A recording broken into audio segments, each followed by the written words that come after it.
ఇంట గెలిచి రచ్చ గెలవాలన్నారు. అందుకే కాబోలు నారా లోకేష్ ఒకవైపు మంత్రిగా రాష్ట్ర స్థాయిలో, జాతీయ స్థాయిలో గుర్తింపు తెచ్చుకుంటూనే మరొక వైపు తన సొంత నియోజకవర్గం మంగళగిరి మీద చాలా శ్రద్ధ పెడుతున్నాడు. పార్టీకి వర్కింగ్ ప్రెసిడెంట్ అయినా రేపు కాబోయే ముఖ్యమంత్రి అని చెప్పి అందరూ అనుకుంటూ ఉన్నా మంగళగిరే వీటన్నిటికీ పునాదిగా ఉండబోతోంది. దీనికి తోడు 2018లో తొలిసారిగా పోటీ చేసినప్పుడు కలిగిన అనుభవాన్ని కూడా బహుశా లోకేష్ ఎన్నటికీ మర్చిపోలేడు.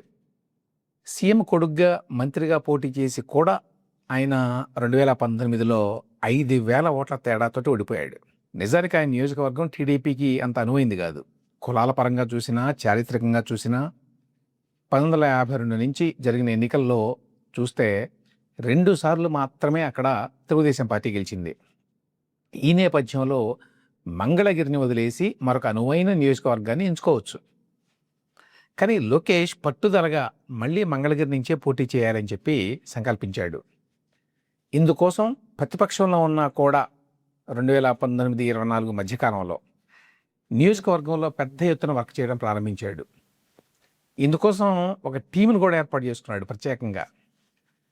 నియోజకవర్గంలో ఏ కులాలు ఉన్నాయి, ఏ వర్గాలు ఉన్నాయి, వాళ్ళ అవసరాలు ఏంటి, ఆకాంక్షలు ఏంటి, వాటిని ఎట్లా తీర్చాలి అనే దాని మీద అధ్యయనం చేశాడు, ఫోకస్ చేశాడు. మంగళగిరి నియోజకవర్గంలో స్వర్ణకారులు, చేనేతలు, ఎస్సీలు, ముస్లింలు ఉన్నారు. కమ్మారెడ్డి జనాభా కూడా కొంత ఉంది. సబర్బన్ ఏరియా కాబట్టి, అమరావతికి సమీపం కూడా కాబట్టి జనాభా పెరుగుతోంది. కానీ దానికి తగ్గట్టుగా మౌలిక సదుపాయాలు లేవు. 2018-24 మధ్య అపోజిషన్లో ఉన్నా కూడా వీటన్నిటి మీద దృష్టి పెట్టాడు. సొంత డబ్బుతోటే చాలా కార్యక్రమాలు చేపట్టాడు. ముఖ్యంగా స్వర్ణకారులు, చేనేతలు, ఇతర పేద వర్గాలకి వృత్తిపరంగా అవసరమైనటువంటి పరికరాలు అందించడం మీద బాగా దృష్టి పెట్టాడు. సొంతంగా దాదాపుగా 24 రకాల సంక్షేమ పథకాలు చేశాడు. 2024 ఎన్నికల్లో భారీ మెజారిటీతోటి లోకేష్ గెలిచిన తర్వాత మంగళగిరికి కూడా మహర్దశ పట్టింది. కుటుంబానికి అల్లుళ్లాగా రాష్ట్రానికి మంగళగిరి అన్నట్టుగా ఉంది వాళ్ళ నియోజకవర్గంలో. కనీవిని ఎరుగుని రీతిలో అభివృద్ధి కార్యక్రమాలని లోకేష్ చేపట్టాడు.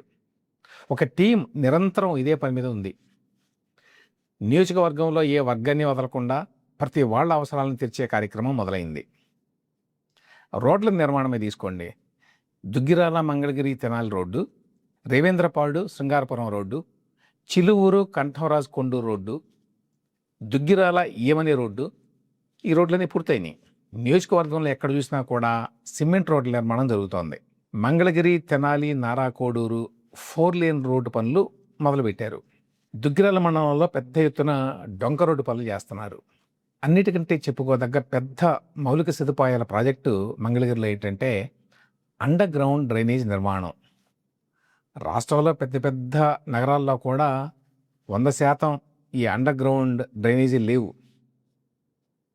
అటువంటిది మంగళగిరిలో దాదాపు 1000 కోట్ల రూపాయలతోటి అండర్ గ్రౌండ్ డ్రైనేజీ పనులు చేపడుతున్నారు. 500 కిలోమీటర్ల డ్రైనేజీతో పాటు 400 కోట్ల రూపాయల ఖర్చుతోటి మంచినీటి పైప్ లైన్లు, అట్లాగే 137 కోట్ల రూపాయల ఖర్చుతోటి స్టామ్ వాటర్ డ్రైన్స్, వరద నీటి డ్రైన్లు కడుతున్నారు. ఇట్లాంటిదే మరొక పెద్ద ప్రాజెక్టు చినకాకిని దగ్గర 50 కోట్ల రూపాయలతో పూర్తవుతున్నటువంటి 100 పడకల ప్రభుత్వ ఆసుపత్రి నిర్మాణం. ఇది కనుక పూర్తయితే మంగళగిరిలో సామాన్య ప్రజలకి వైద్య సౌకర్యాలు బాగా మెరుగుపడినట్టు. Mangalagiri Nidamarru railway over bridge construction మొదలవుతోంది. అలాగే పెదవడ్లపూడి హై లెవెల్ కెనాల్ ఎత్తిపోతల పథకం పూర్తయింది. నిడమర్రులో ఒక మోడల్ స్కూల్ని అద్భుతంగా ప్రభుత్వ రంగంలో తీర్చిదిద్దుతున్నారు. గవర్నమెంట్ సెక్టర్లో ఇట్లాంటి స్కూల్ని ఎక్కడ చూసి ఉన్నాం. ఊటీలోనో డెహ్రాడూన్లోనో ఉండేటువంటి అంతర్జాతీయ స్కూల్ మాదిరిగా కట్టారు. అదేవిధంగా నియోజకవర్గంలో ఒక లేటెస్ట్ డిజిటల్ లైబ్రరీని 1,70,00,000 రూపాయల ఖర్చుతోటి నిర్మించారు.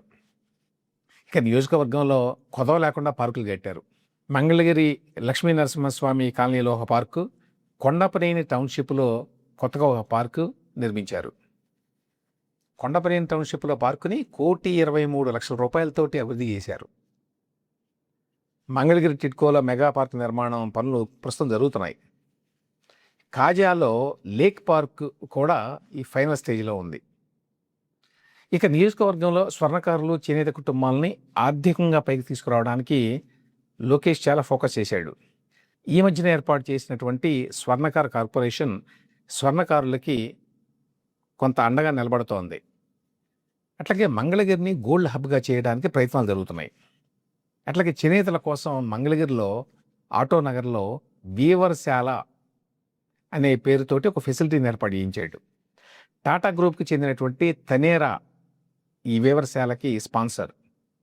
విశేషం ఏంటంటే ఈ వీవర్శాలని 2024 ఫిబ్రవరిలో ప్రతిపక్షంలో ఉన్నప్పుడే లోకేష్ ప్రారంభించాడు. ఆధునిక డిజైన్లలో శిక్షణతో పాటు మంగళగిరి చేనేతకి మార్కెటింగ్ అనుసంధానాన్ని ఏర్పాటు చేయడం, ఇట్లాంటి లక్ష్యాలతోటి ఈ వీవర్శాల పనిచేస్తోంది. టాటా తనేరా వాళ్ళు కొత్త డిజైన్లకు సంబంధించి ఈ వీవర్శాల ద్వారా సలహాలు ఇస్తారన్నమాట. మగ్గాలు ఉన్నటువంటి నేత కుటుంబాలకి 200 యూనిట్ల ఉచిత విద్యుత్తును కూడా అందజేస్తున్నారు. ఇక స్త్రీశక్తి పథకం పేరుతోటి సొంత డబ్బులతోటి నియోజకవర్గంలో ఆడవాళ్ళ కోసం ట్రైనింగ్ ప్రోగ్రాముల్ని చాలా కాలం నుంచి నిర్వహిస్తున్నారు. టైలరింగ్, బ్యూటీషియన్ లాంటి కోర్సుల్లో ఉచితంగా శిక్షణ ఇవ్వడమే కాకుండా సొంతంగా ఈ కుట్టు మిషన్ల లాంటి వాటిని కూడా అందిస్తున్నారు వాళ్ళకి. ఈ విధంగా నియోజకవర్గంలో కొన్ని వేల మంది మహిళలకి సాధికారత కల్పించారు. ఎన్ని కుట్టగలరు ఇట్లాంటివి ఒక రోజులో? ఒక 300 వస్తుంది సార్ మాకు మనీ ఒక రోజులో. ఒక రోజుకి ఆహా.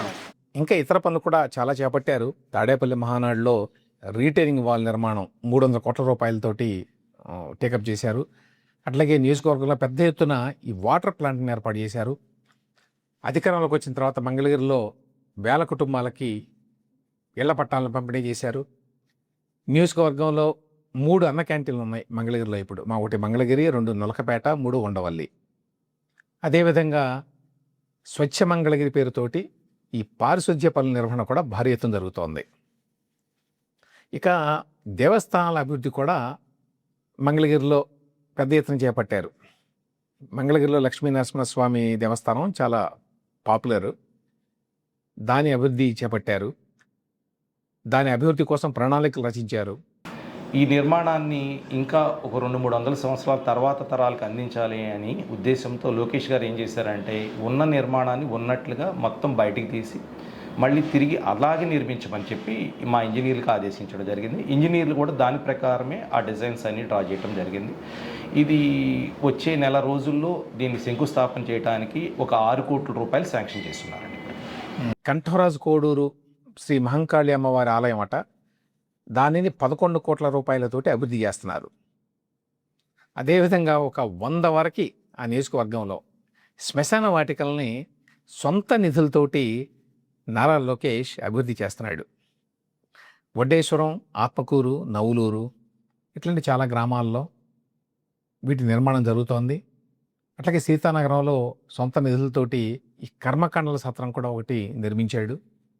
అదేవిధంగా నియోజకవర్గంలో పెద్ద ఎత్తున కమ్యూనిటీ హాళ్ల నిర్మాణ పనులు కూడా చేపట్టాడు. చెప్పుకోవాల్సినటువంటి మరొక కార్యక్రమం ఏంటంటే మంగళగిరిలో యూత్ కోసం స్పోర్ట్స్ యాక్టివిటీస్ కూడా పెద్ద ఎత్తున చేపట్టాడు. తన పర్సనల్ ఇనిషియేటివ్ తోటి మంగళగిరి ప్రీమియర్ లీగ్ అనే పేరుతోటి 4 ఏళ్లగా ఒక క్రికెట్ టోర్నమెంట్ని చాలా భారీగా నిర్వహిస్తున్నారు మంగళగిరి నియోజకవర్గంలో. దీనివల్ల ఏంటంటే ఇప్పుడు వచ్చే యూత్ కొంచెం చెడు వ్యసనాలకి వెళ్తున్నారు కదా, వాళ్ళ మైండ్ అంతా డైవర్ట్ అయిపోయి స్పోర్ట్స్ మీదకి వచ్చేస్తున్నారు. ఒక క్రికెట్ అని కాదు, కబడ్డీ పెట్టారు, వాలీబాల్ పెట్టారు, అన్ని స్పోర్ట్స్ పెట్టి ఫుల్ ఎంకరేజ్ చేస్తున్నారు. యూత్ని ఏంటంటే చాలా మంచి మార్గంలో నడిపించడానికి ఈ స్పోర్ట్స్ అనేది నారా లోకేష్ అని తీసుకున్న నిర్ణయం చాలా అద్భుతం. దీన్ని నారా లోకేషే స్పాన్సర్ చేస్తున్నాడు. ప్రైజులు కూడా భారీ ఎత్తున ఇస్తారు. ఇందులో విన్నర్కి 3 లక్షల రూపాయలు ఇస్తారు. ఈ స్థాయిలో చాలా తక్కువ నియోజకవర్గాల్లో పనులు జరుగుంటాయి. మంగళగిరిని భవిష్యత్తులో కూడా తనకి కంచుకోటలాగా మార్చుకోవాలి అనే ఉద్దేశంతో నారా లోకేష్ ఏ స్థాయిలో దృష్టి పెడుతున్నాడో చెప్పడానికి ఇవన్నీ కూడా ఉదాహరణలు.